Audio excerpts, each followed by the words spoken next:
Estão me ouvindo, pessoal? Dá mandar um joinha para informar. O pessoal está gostando das lives e tem interagido bastante. Então, vamos falar um pouquinho sobre esse projeto, né, doutor? Por que que nós chegamos, idealizamos esse projeto? Na verdade, é um tema que ele impacta muito na vida da comunidade, né? Principalmente as pessoas, os decassegues, porque eles vêm envelhecendo, né? E todos nós envelhecemos, né, doutor, na Uhum. verdade, né? E quando iniciou esse movimento Decassegue, muitos direitos, as pessoas não tinham os direitos que elas têm hoje, né? Então esse projeto realmente, quando nós idealizamos, foi justamente pensando nas pessoas que foram para o Japão há muitos anos atrás, né? Lá no início do movimento Decassegue, e que isso, querendo ou não, tem muitos decassegues que trabalharam 10 anos, 20 anos, né, até 30 anos, mas um período desse tempo ele não foi contado, né? Uhum. E isso acaba impactando, né, na vida da pessoa quando ela envelhece, né? Sim. E tudo mais. Então, realmente, isso é um dos motivos que eu acho que nos motivou a pensar nesse projeto juntamente com o doutor, né? Porque a gente entendeu que é uma coisa que vai ajudar muitas pessoas, né? E as pessoas têm muitas dúvidas, né? O que a gente percebe, por exemplo, dentro das redes sociais, que a gente vem fazendo essas lives, a gente vem trazendo os cortes, né? Dos assuntos mais, não só relevantes, mas como polêmicos também. Uhum. Então, isso ajuda, assim, muitas pessoas, a gente percebe o engajamento das pessoas, as perguntas, e é muito importante isso mesmo, que vocês façam perguntas, que as pessoas interajam conosco, né, doutor? É importante porque é, a gente começa a ver detalhes dos problemas das pessoas para poder, pelo menos, ajudar a direcionar em algum ponto, né? É engraçado que assim, todo advogado previdenciarista ele tem um viés social. Não dá para fugir disso. E a gente atua nos piores momentos da vida do cliente. Ele está doente, sofreu um acidente, tem alguns casos que na velhice não tem renda nenhuma, então assim, o tempo é um fator importante. E para a gente que é dessa área da área previdenciária, a gente precisa também entender a situação do cliente. Não é só entrar com o processo e vamos embora. Uhum. Tem um lado social importante que tem que ser observado também, né? Sim, com certeza, né? Porque a pessoa, quando ela não tem a informação, ela acaba contribuindo, às vezes, achando que, eu estou contribuindo da forma correta. E nem sempre ela está fazendo, né, para se beneficiar, né? Foi como até o doutor estava comentando um caso essa semana que aconteceu comigo, que eu acho que seria até bom, né, para Uhum. contar assim para o pessoal, É, né? um aluno meu me procurou essa semana porque o cliente dele recolheu por quase 10 anos como MEI, microempreendedor individual. Só que ele não tinha a inscrição como MEI. A Previdência recebe, gerou a guia, recebe, não tem problema. Só que esse tempo não contou. Por que ele recolheu como MEI? Porque a alíquota é menor. Né? A alíquota do autônomo, né, do segurado facultativo, é de 20%. Do MEI é 5%. Né? Então o valor que ele pagava mensalmente era menor. Dá para corrigir? Dá um pouco de trabalho, mas é possível. Mas assim, olha o tempo que perdeu recolhendo, dependendo do erro, nem daria para recuperar. Então, como hoje é tudo informatizado, gerou a guia no site da Receita Federal do INSS, eles vão aceitar o pagamento, não tem impedimento Hum, para isso. Agora, se vai ter depois computado no tempo, tem um enorme caminho uhum, entendi. para acontecer. É. Bom, pessoal, agora já tem mais pessoas, né? Pessoal, quem você conhece que poderia se interessar por esse tema, né? Se vocês puderem convidar as pessoas, né? Aqui embaixo no Instagram, a gente tem esse aviãozinho que você consegue convidar as pessoas, tá bom? E estão mandando as perguntas através do chat, tá?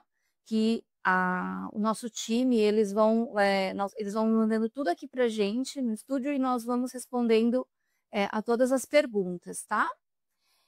Doutor. Então, é muito importante a gente fazer a contribuição de forma correta, né? Para não impactar nessa estabilidade financeira quando a gente ficar mais velho, né? Uhum.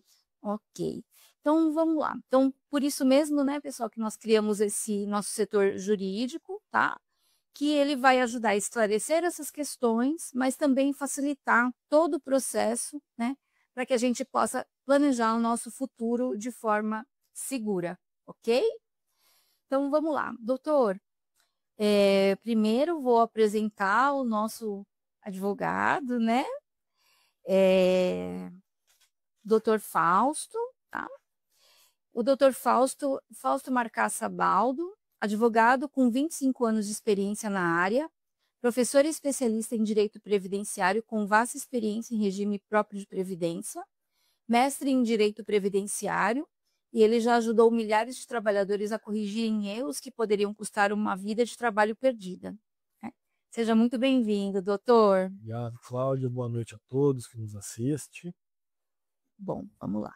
Doutor, nós vamos falar hoje basicamente, sobre a aposentadoria, Brasil-Japão, as mudanças que podem te fazer perder dinheiro. Né? Hoje, as regras mudaram, né? As regras mudaram bastante, e hoje nós vamos revelar os erros que fazem muitos trabalhadores do Japão e do Brasil perderem dinheiro. E se você já trabalhou no Japão ou conhece alguém que trabalhou, essa live pode mudar o seu futuro, ok?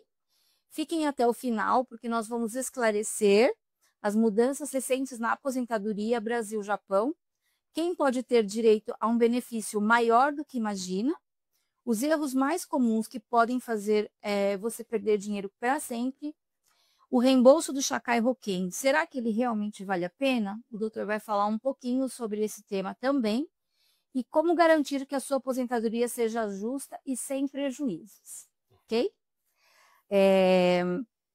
Doutor, o senhor poderia falar um pouquinho sobre o que é o acordo da Previdência Brasil-Japão?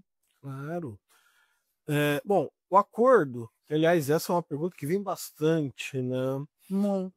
O acordo é um tratado internacional. Tá? Ele é previsto tanto aqui no Brasil quanto no Japão. É uma negociação entre os países, onde os dois países passam a reconhecer direito previdenciário mútuo, tanto daqui do Brasil para o Japão, como do Japão para o Brasil. Tá? Ele é convertido em uma lei, existe um decreto da Previdência que regula o procedimento aqui no Brasil e lá no Japão, da mesma forma, adaptado para a situação previdenciária japonesa, também existe um normativo, né, uma lei que trata sobre o assunto. Uhum, ok. Doutor, muitas pessoas não sabem que podem somar os tempos de contribuição do Brasil e do Japão para se aposentar melhor. Como funciona isso? Essa é a grande importância do acordo previdenciário. Ele não trata só disso, tá? Ele trata também de algumas relações de trabalho do brasileiro para o Japão ou vice-versa, mas o acordo previdenciário permite usar o tempo de trabalho de um país no outro. E aí é importante, a gente vai falar um pouquinho mais disso depois, né? Mas é importante deixar claro que não é qualquer tipo de trabalho. É aquele trabalho formal. Quando eu digo trabalho formal, o que, que é isso? É o trabalho legal. Não é o bico, não é aquele que o visto não permite realizar. Uhum. É aquele trabalho que eu tenho contrato de trabalho, ou direto com o empregador ou via empreita. E esse tempo pode ser utilizado de lá para cá ou do Brasil para o Japão. Uhum. Então, significa que isso é uma pergunta que muitas pessoas fazem no nosso perfil. eles vem surgindo uma dúvida. O trabalho formal significa que aquele trabalho que, por exemplo, o DKSEG pode fazer no Japão formalmente, seria trabalho em fábrica. Pode ser o trabalho em fábrica. Como que a gente começa a analisar se o trabalho é formal ou não? Começa pelo visto. Se eu tenho um visto de turista, nada que eu fizer nesse período vai ser legal. Legal no sentido de estar previsto em lei. Né? E aí esse tempo não vai ser observado, porque ele não é compatível com o meu visto. Por exemplo, pensando aqui no movimento DKSEG, aquele pessoal que saiu do Brasil para trabalhar na fábrica, ou na fábrica automotiva, ou de eletrônicos, esse pessoal pode observar, pode retirar o tempo do Japão e trazer para o Brasil. Ou pegar o que contribuiu aqui no Brasil e levar para o Japão. Pergunta que meus alunos vivem fazendo, quando eu dou aula dessa matéria também, né? Ah, Fausto, mas assim, o tratado é de 2012. E aí? E quem trabalhou antes? Porque o movimento começou bem antes. Bem antes, é verdade. Né? Existe uma saída no tratado para poder pegar esse tempo anterior. Não só após 2012, mas também anterior a 2012. Tá? Pessoal, fiquem aqui, porque no final a gente vai ter muitas perguntas e respostas, além das pessoas que estão online, vocês podem deixar, inclusive, aqui no nosso chat, ok? E vamos responder também as perguntas que foram mais relevantes durante a semana. Isso que você falou agora, doutor, é uma das dúvidas mais frequentes, porque o movimento DKSEG ele foi muito forte, né? Antes da pandemia, no ano de 2008, 2009, 2007, estava muito forte o movimento. Então, tinha muitos descendentes no Japão. Nós chegamos numa faixa mais ou menos de quase 300 mil pessoas lá só da comunidade brasileira, né? Então, o que a gente percebe? Que são pessoas numa faixa etária, que já estão na faixa dos 50 anos, mais ou menos, que trabalharam no ano de 91, 95, sabe? Esse tempo até 2005. Então, muitas pessoas trabalharam nesse período e elas têm essa dúvida. Como o acordo ele foi a partir de 2012, então eu não tenho direito. Você poderia explicar um pouquinho mais para a gente sobre isso? Claro. Bom, primeiro, assim, para deixar claro, o que eu vou falar agora é específico do acordo Brasil-Japão. Por que eu falo isso? O Brasil tem vários acordos previdenciários. Cada acordo tem suas peculiaridades. O do Japão, em especial, sabendo inclusive dessa migração que houve no final da década de 90, começo da década dos anos 2000, o governo ele possibilitou que utilizasse as contribuições anteriores, tá? Tanto do Brasil quanto do lado do Japão. Tá? Essa é uma peculiaridade que vem do acordo Brasil-Japão. Agora, qual o problema disso? Só para ter uma ideia, aqui no Brasil só tem uma agência do INSS para atender esse acordo do Brasil-Japão. Ela é muito específica. Os acordos, os tratados internacionais previdenciários, eles são muito específicos. Só para você ter uma ideia, o formulário que a gente utiliza, ele é tanto em português quanto em japonês. Né? Então não é qualquer agência da Previdência que utiliza isso. Isso é uma regra para todos os acordos previdenciários. Uma agência específica para todo o país cuida somente daquele acordo previdenciário. Então, é algo muito específico. Então, ainda você corre o risco de chegar na agência do INSS para fazer uma pergunta e o servidor não saber. Não saber responder. Isso, porque eles são treinados, basicamente. Isso não é errado, não, tá certo. Eles são treinados para trabalhar com a nossa lei. Né? Como é muito específico. Como é muito específico, é melhor treinar um grupo específico de servidores, porque a gente tem algumas peculiaridades. A questão de tratado no Japão também. As regras de aposentadoria do Japão são diferentes da nossa. O Brasil tem uma aposentadoria, que é a aposentadoria de tempo de contribuição, que não existe em lugar nenhum do mundo. Acho que só o Irã tem um sistema parecido com o nosso. Então, por conta da especificidade do sistema, existe uma agência treinada para atender isso. Uhum. O Ótimo. mesmo acontece no Japão, inclusive. Porque Também. para eles o nosso sistema é muito diferente. Certo. Hum. Entendi. Bom, pessoal, estão gostando da live? Vão colocando aí os comentários, tá bom? E as perguntas também. A gente vai começar a responder algumas perguntas aqui, doutor, Uhum. tá? Quais comprovantes são necessários para contabilizar o tempo de serviço no exterior? Essa é uma pergunta muito difícil de responder, porque isso varia de caso a caso. Um documento que não pode faltar é o passaporte, por conta do tipo de visto constante no passaporte. E aí precisa analisar caso a caso, o tipo de contrato que teve, o período que foi, porque o Japão também mudou um pouco a questão do contrato de trabalho durante os anos, e aí tem que ser uma análise individualizada. Ok. Você pode juntar a aposentadoria quando chegar. Não, perdão, não é essa a pergunta. Desculpa, gente. Minoru Otsuka. Boa noite, tudo bem? Trabalhei no Japão de 94 a 2000 em fundição de alumínio. 2 anos depois, em usinagem de peças com solda e 2 anos de produção de espuma para automóveis. Minha dúvida é, pode se encaixar na categoria especial? Senhor, boa noite. Infelizmente não. Tá? Você consegue trazer o tempo de lá para cá, mas isso também é uma peculiaridade do acordo, ele só trata sobre o tempo. O que é aposentadoria especial? É aquela aposentadoria de trabalho insalubre, né, que a pessoa fica exposta a agentes químicos, biológicos ou ruído. E esse pessoal ele trabalha menos tempo para poder se aposentar. Até a reforma de 2019 aqui no Brasil, aposentava com no máximo 25 anos. Agora mudou um pouquinho, é uma soma de tempo por idade, mas ainda aposenta um pouco mais cedo. Só que para isso, aqui no Brasil, é pago um adicional na folha de pagamento.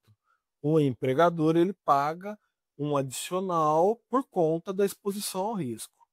Como a gente fala no acordo previdenciário de tempo trabalhado, não importa a forma que ele foi trabalhado, ele vem o tempo, que a gente fala o tempo cru. Né? Que aqui no Brasil a gente consegue pegar o tempo especial e multiplicar para ganhar mais tempo. Isso não é possível no acordo. Ok. Até porque a exposição ao risco lá é diferente daqui, tem uma série de peculiaridades que não dá para aproveitar, infelizmente. Ok. Uma pergunta aqui da Akemi Dores. Boa noite, tudo bem?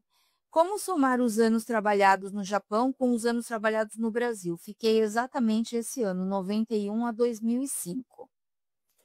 Boa noite. Esse é o procedimento administrativo que é feito dentro da Previdência. E é feito aqui no Brasil, inclusive.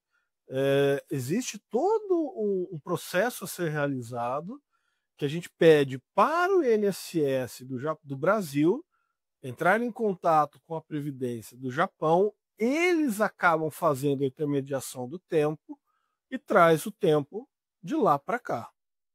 Tá? Precisa de alguns documentos, como a gente conversou agora há pouco, né? Mas é basicamente feito o requerimento aqui no Brasil, a conversa entre as agências previdenciárias e depois a verbação do tempo de lá para cá. Ok. Tem uma outra pergunta. Solange, boa noite, tudo bem, Solange? Há muitos anos contribuo pelo teto por ser CLT. Morei 2 anos no Japão. Esse período somente ajuda a contar o tempo de trabalho, mas e quanto ao valor? Esses 2 anos prejudicariam a minha média? Vale a pena integrar esse período? Então, Solange, primeiro, desculpa, boa noite. Via de regra, vale sim trazer, tá? Porque, além da média, existe também o fator que é a quantidade de contribuição. A gente tem duas formas aqui para esse caso: ou aposentar por tempo de contribuição, e aí, no caso de mulher, precisa de 30 anos de contribuição. E aí esse tempo do Japão entra como a carência, né? Entra no tempo necessário, ou na aposentadoria por idade precisa ter no mínimo 15 anos de contribuição. E aí, Solange, tem um detalhe: se você aposentar por tempo de contribuição, existe um deságio, que é o fator previdenciário. Então não é só trazer o tempo que vai impactar na média. A idade também é importante, né? Quanto mais novo, maior o deságio.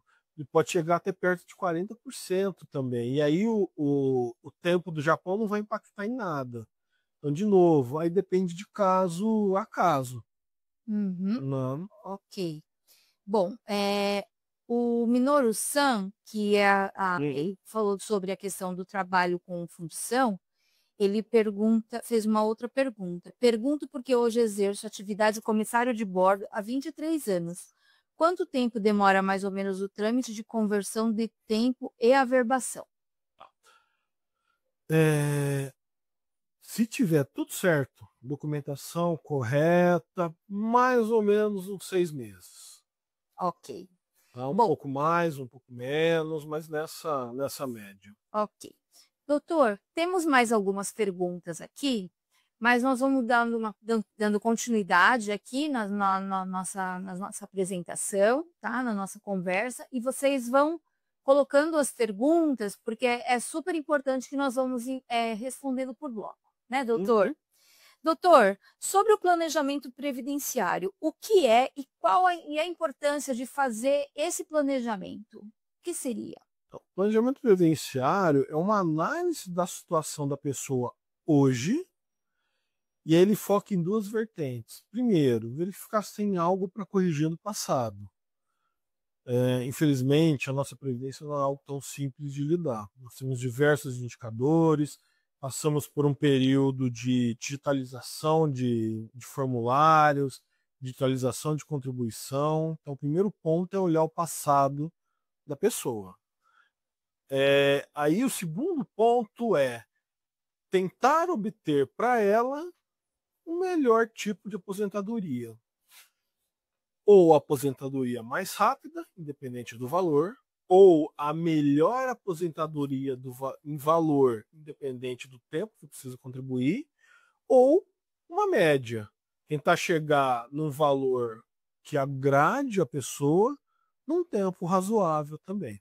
Certo.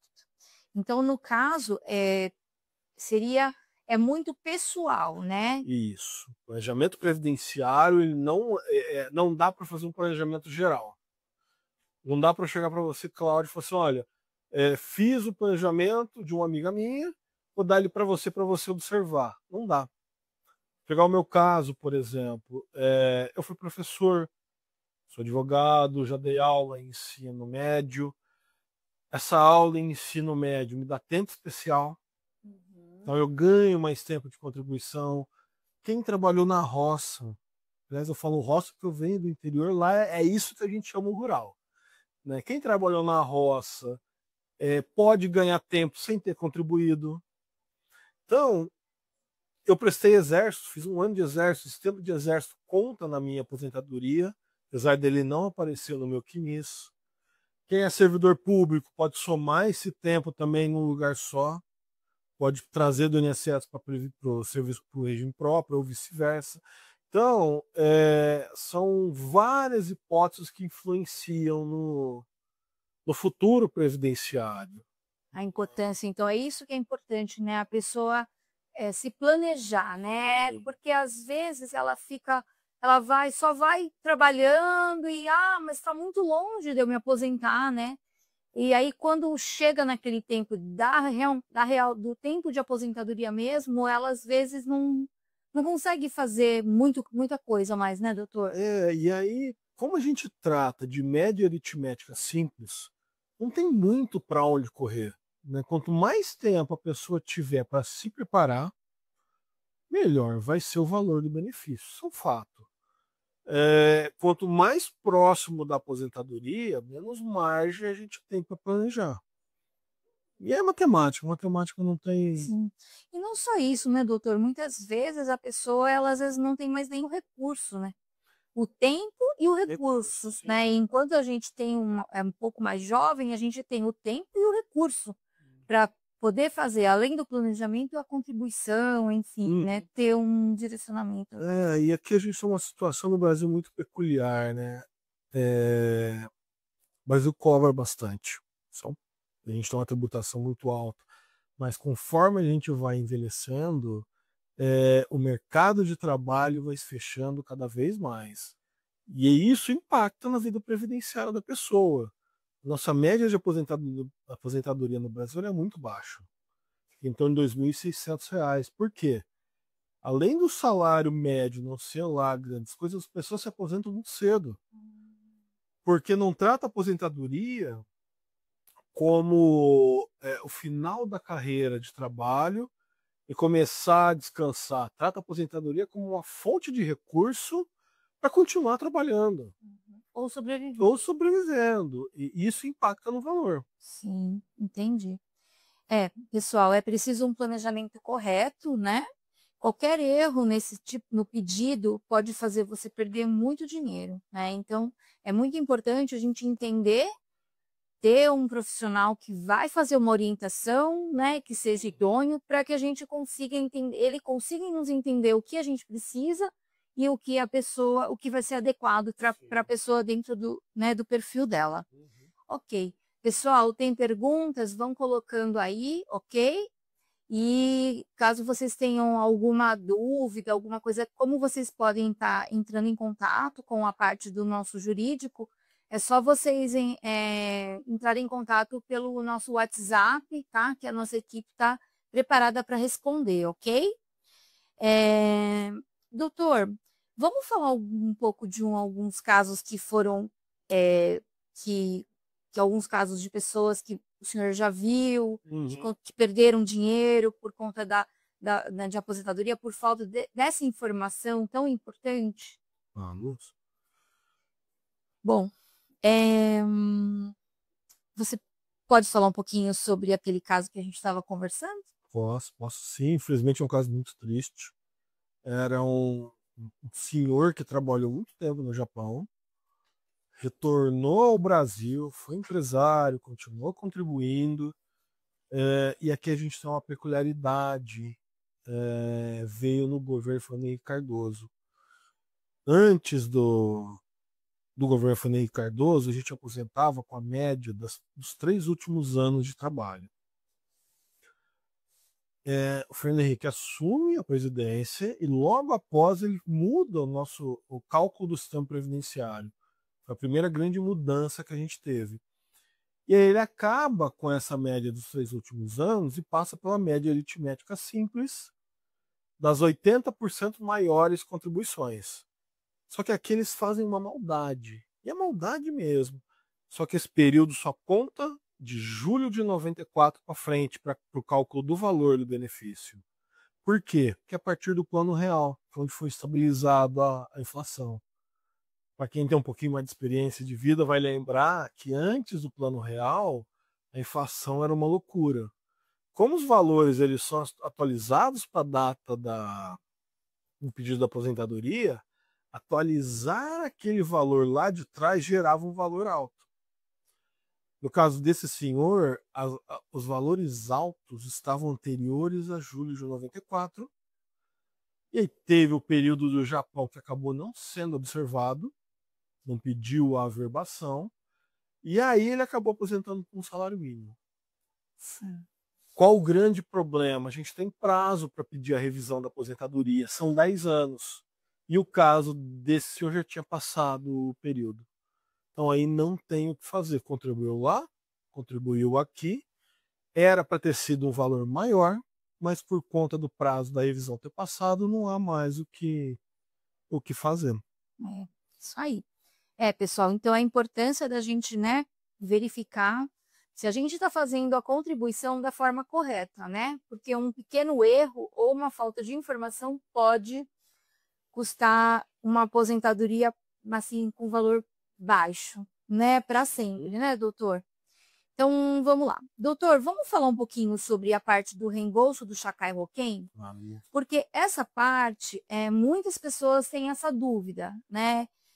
Muitos brasileiros que trabalharam no Japão durante muitos anos, nós viemos fazendo esse resgate do Sakai Roken, né? Isso é uma das dúvidas muito recorrentes. Doutor, isso é uma boa escolha? Olha, também é uma escolha muito pessoal. Tá? Não dá para falar se sim ou se não, mas as escolhas têm consequências. Primeiro ponto, sacou o Sakai, para o Japão você perdeu todo o período de contribuição. Se voltar para o Japão, precisa começar do zero para contribuir. Isso impacta aqui no Brasil? Impacta também. Dependendo do período, dependendo do que foi sacado, pode perder também o tempo do Japão para trazer aqui para o Brasil. Uhum. Não dá para falar de uma forma genérica, precisa analisar caso a caso, mas pode impactar aqui também e lá no Japão com toda certeza impacta. Uhum. Ok. Então, é importante, antes da gente pedir o reembolso, fundamentalmente avaliar se ele compensa no longo prazo. Isso. Porque assim, qual o grande problema do Sakai? Ele é anterior ao acordo previdenciário. Então criou a cultura de que ele não servia para nada. Sim. Não, que se deixar lá vai perder. vai perder. Só que aí veio o acordo previdenciário, ele não foi amplamente divulgado. E aí, os decassetes ainda têm essa ideia de que o Sakai não vai ser aproveitado em nada. Agora, imagina a seguinte situação. Fui para o Japão, trabalhei lá há 10 anos. Tenho perto de 60 anos e tenho 6, 7 anos de contribuição aqui no Brasil. Com esse tempo, a hora que eu completo 65 anos, trazendo o tempo do Japão para cá, eu consigo aposentar. Eu pego os 15 anos de contribuição. Dependendo do que eu fiz no saque do Sakai Roken, eu perdi todo esse período. E eu vou ter que trabalhar mais 10 anos. Então eu vou aposentar com 75 anos de idade. E para essa conta não tem para onde correr. Não dá para fugir. Então, antes de sacar, é importante fazer algumas contas, consultar, para verificar se vale a pena mesmo. Porque é um saque relevante? A gente sabe, o valor é considerável, ainda mais no tempo que a gente está passando agora. Mas pode ser que se impacte muito mais no futuro do que o benefício que traga agora.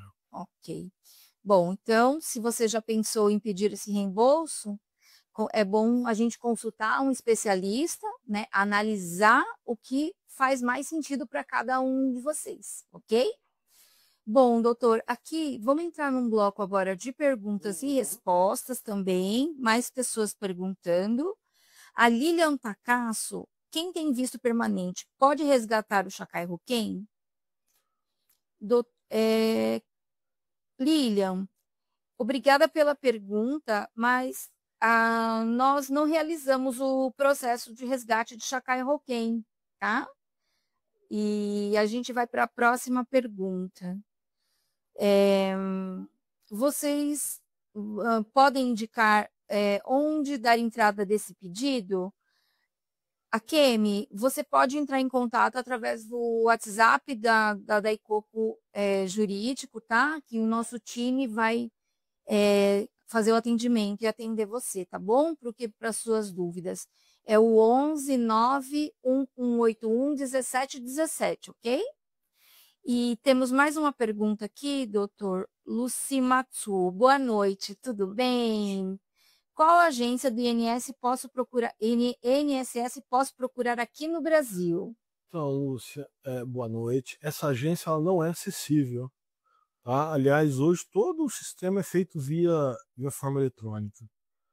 Tá? Então, não dá para bater a porta da Previdência e pedir informação.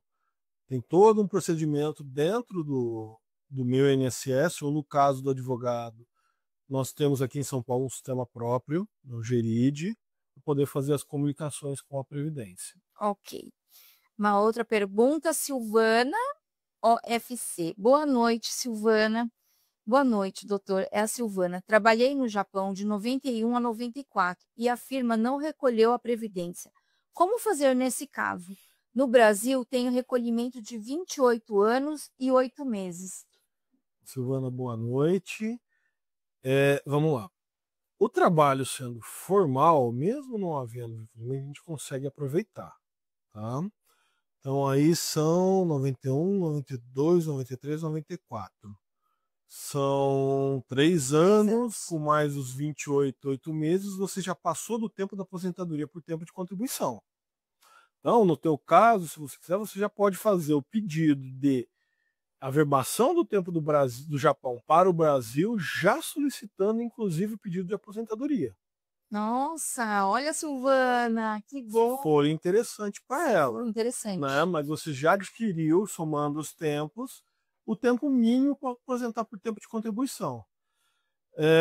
Eu acredito que pelo nome, Silvana 72, deve ser o ano de nascimento, e aí não tem o tempo para aposentar por idade.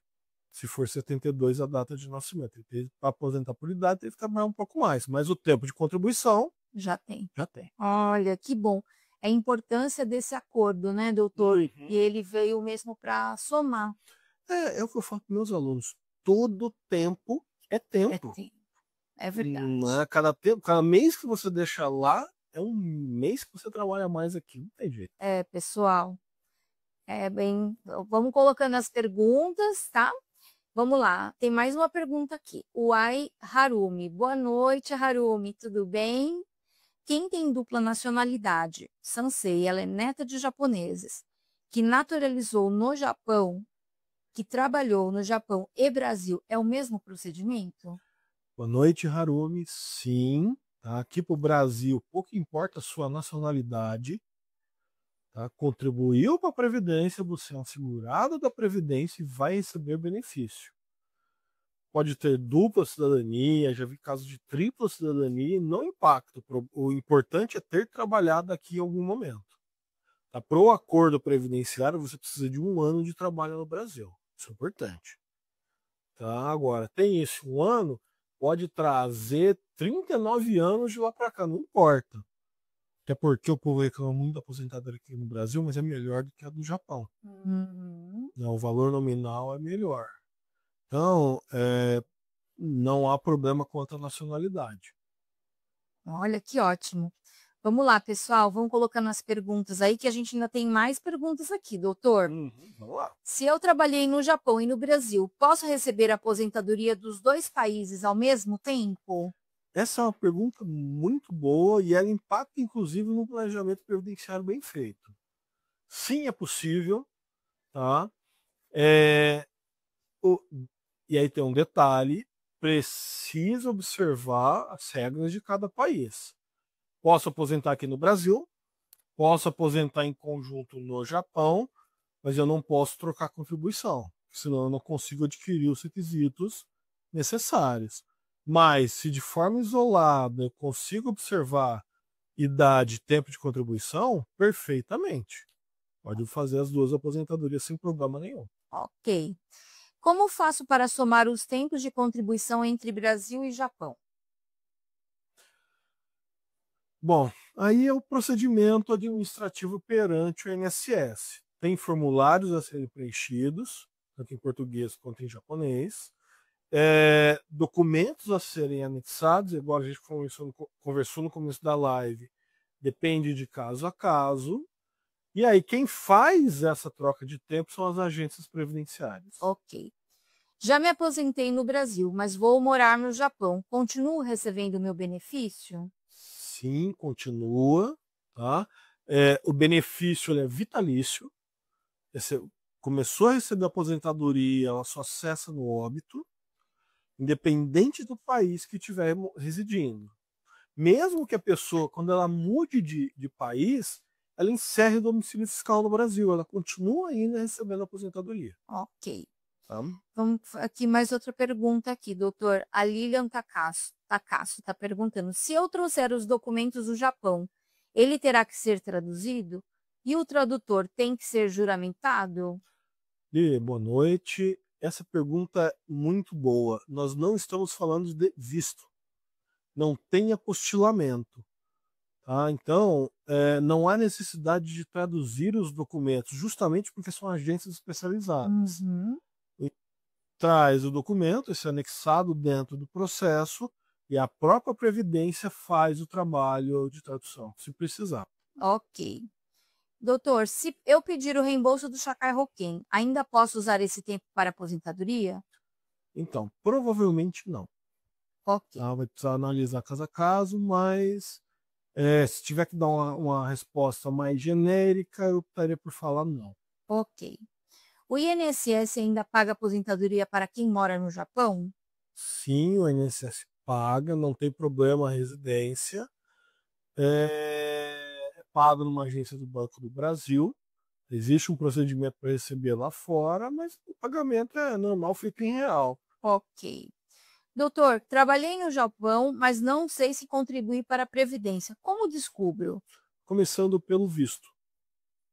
Mas se for visto permanente, já é um bom sinal. Tá? Se for visto de estudante, eu já sei que não vou observar o tempo. Tá? Então a gente começa analisando pelo visto e pela forma do contrato de trabalho da pessoa. Ok. Próxima pergunta. Quem trabalhou no Japão por pouco tempo consegue aproveitar essas contribuições para aposentar?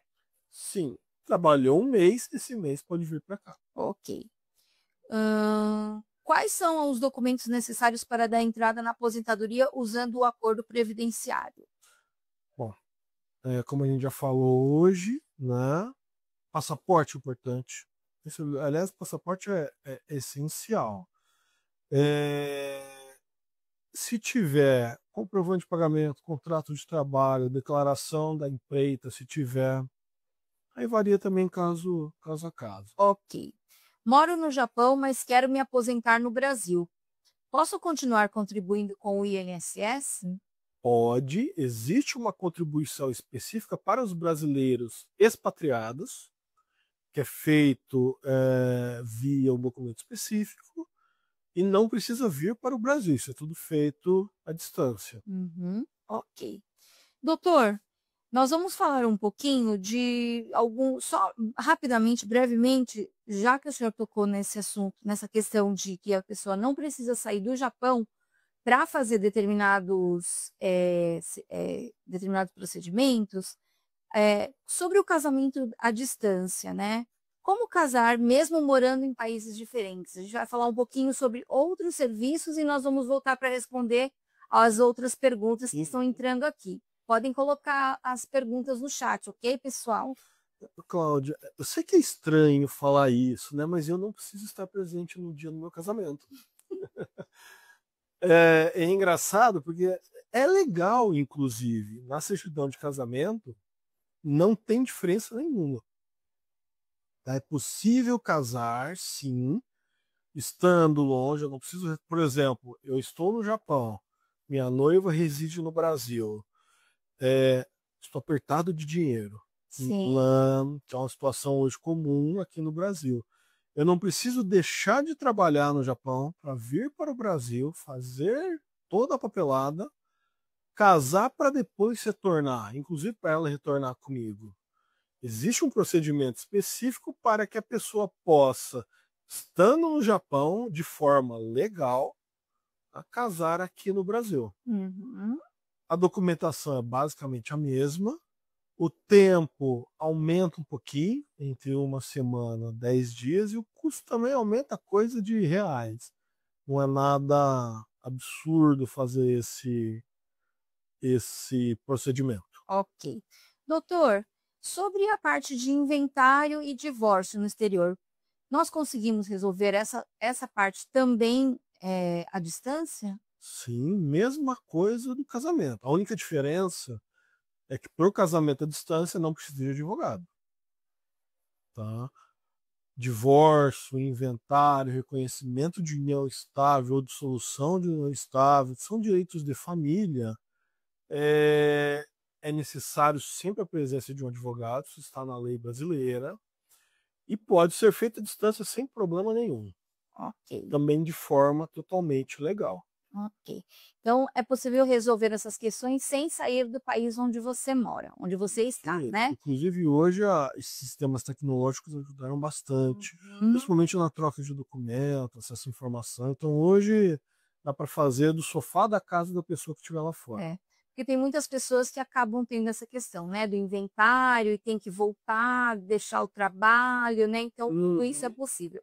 Caso vocês tenham alguma dúvida sobre isso, entre em contato através do WhatsApp, que está no nosso link da biografia, ok? Fala com o nosso time sobre esses temas também. Doutor, aqui mais algumas perguntas. Já, quem tiver mais pergunta, vai colocando, tá bom? Que daqui a pouco nós vamos já para o final da nossa live. Passa rápido. Ou aposentei no Brasil, mas moro no Japão. Se começar a receber o dinheiro da aposentadoria todo mês aqui no Japão, terei algum tipo de desconto? Karim. Boa noite, Karen, Karim. desculpa, boa Tudo noite. bem? Então, a gente tem duas situações aí. Uma situação que diz a lei e outra situação que diz que acontece na prática. Na prática, a Receita tributa. Existe um imposto que ocorre para a transferência da aposentadoria daqui para lá. Só que isso não pode, tá? A legislação e o judiciário brasileiro entende que esse desconto é ilegal.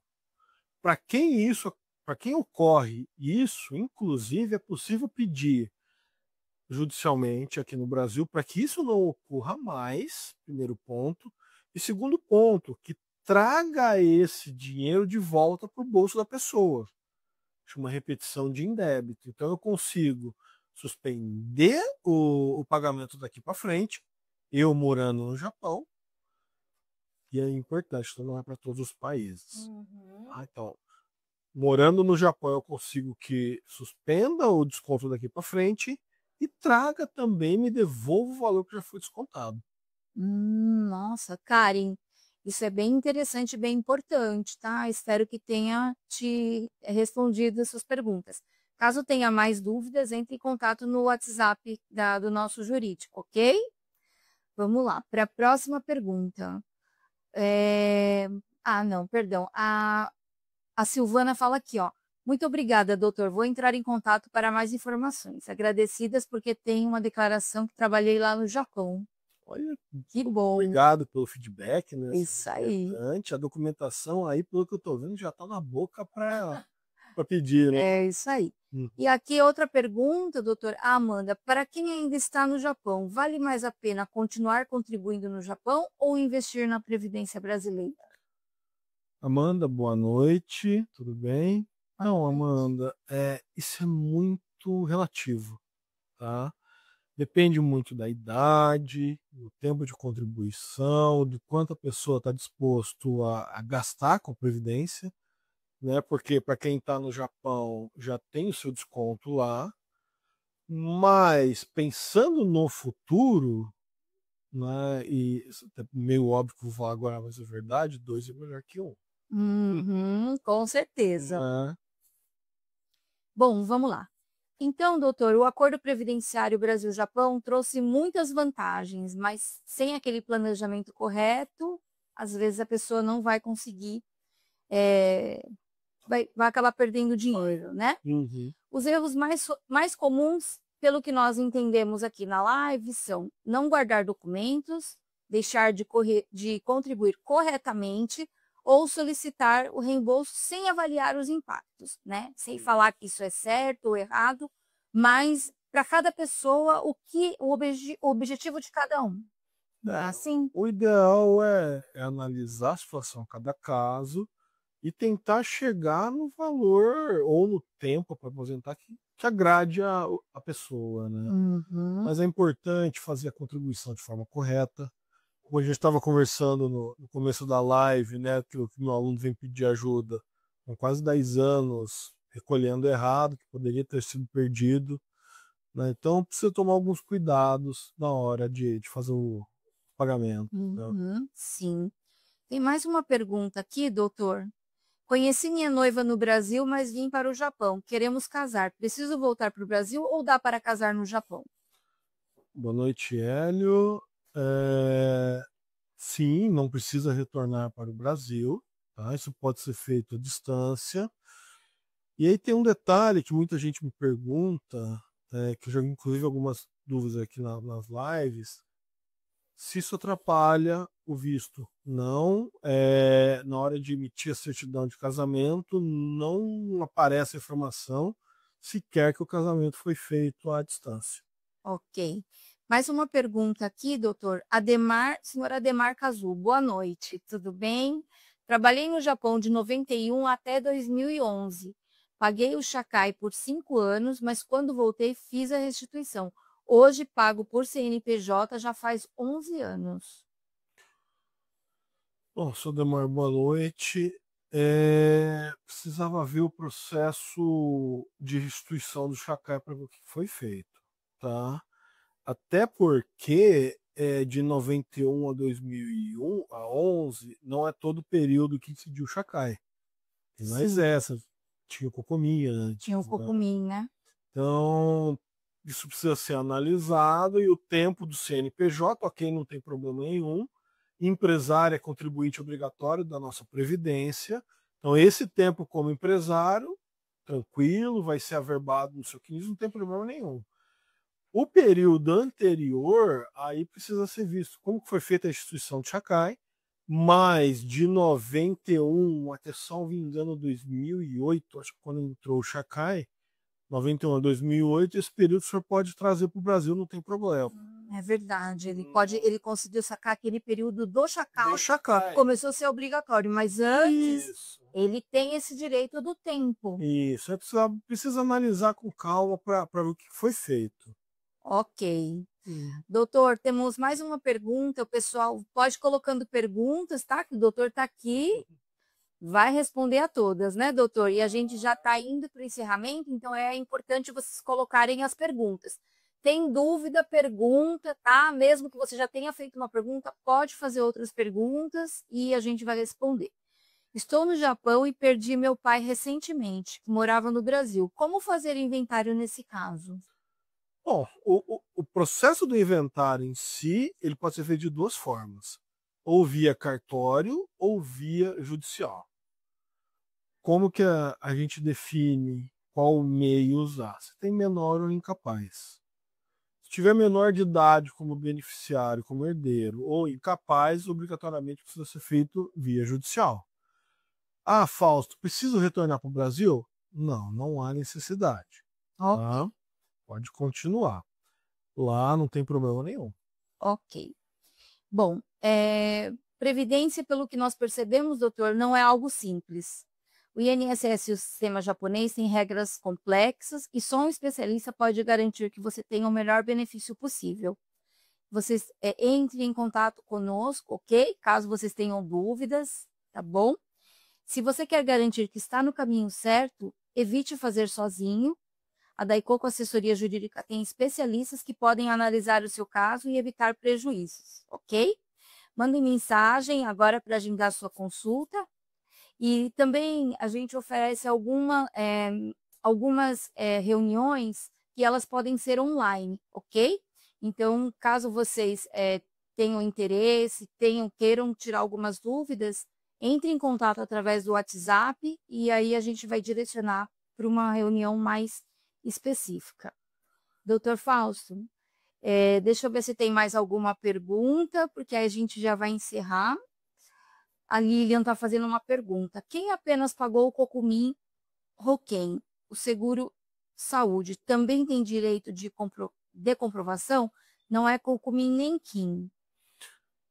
Então, Lilian, se você trabalhou formalmente, provavelmente sim você consegue observar, tá? Consegue trazer o tempo de lá para cá, mas aí precisaria a documentação com calma, né? Mas a princípio, sim. Ok. Não é um impedimento. O senhor Ademar comentou, paguei Cocumin 7 anos, é o que fez o Mais ou resgate. menos a conta que a gente fez. Sim, Né? sim. Uhum. Então, esse tempo do Cocumin, senhor Ademar, ele conta como tempo, né, doutor? Até porque o Shakai ele não é tão antigo assim, né? Precisa lembrar, ele Nem tinha o Shakai, tinha, né? Tinha como contribuir, Isso, né? Sim, sim. Uhum. um comentário. Paguei 15 anos do Chacai Roquem. Então, são Ótimo. 15 anos de contribuição, dependendo da idade, já consegue inclusive aposentar. Uhum, ok. Como faço para entrar? A Jane Iraha. Desculpa, boa noite, tudo bem? Como faço para entrar em contato com o Dr. Fausto? Jane, entre em contato através do nosso WhatsApp, tá? Que tá no link da bio. É o 11 91181 1717, tá? O nosso time vai fazer o direcionamento para a parte da nossa assessoria jurídica, ok? Que é comandada pelo Dr. Fausto. Então vamos lá, doutor. Eu quero agradecer muito a sua presença, mais uma noite aqui conosco. Pessoal, espero que vocês tenham gostado da nossa live. Deixe seus comentários, continue interagindo nas nossas postagens, né? Essa live vai estar gravada por 24 horas, né? Para vocês, quem quiser compartilhar a live, quem quiser rever a live também, ok? E a gente está fazendo essas lives todas as quartas, às 20 horas, e domingo, às 8 horas da manhã. 8 horas da manhã, para quem está no Brasil no domingo, é bem cedo, porém, a gente tem percebido que isso ajuda muitas pessoas que estão no Japão, tá? Que seria 8 horas da noite no Japão, né? Então, eu quero agradecer muito a sua presença e a sua disponibilidade, doutor. Eu agradeço o convite Tá? novamente. Muito É obrigada. importante a gente divulgar as informações previdenciárias. O Brasil anda na contramão do mundo, enquanto lá fora todo mundo aprende desde criança se preocupar com a velhice, né? Que no Brasil isso é deixado de lado. A pessoa não quer pensar, né? E não tem interesse público envolvido nisso que faça as pessoas quererem se preocupar com isso, né? Então é sempre importante divulgar as informações previdenciárias para as pessoas ficarem alertas, né? Para não cair em golpe também, porque essa é outra característica do Brasil. Existe muito golpe, precisa tomar cuidado, não dá para sair fazendo sem ter um pouco de base, porque a chance de erro é realmente grande. Ok. Muito obrigada a todos pela participação, viu? E foi um prazer estar com vocês. Boa noite. Boa noite, doutor. Boa Muito noite, obrigada. Cláudia. Boa noite a todos e, como sempre, é um imenso prazer participar. Obrigada.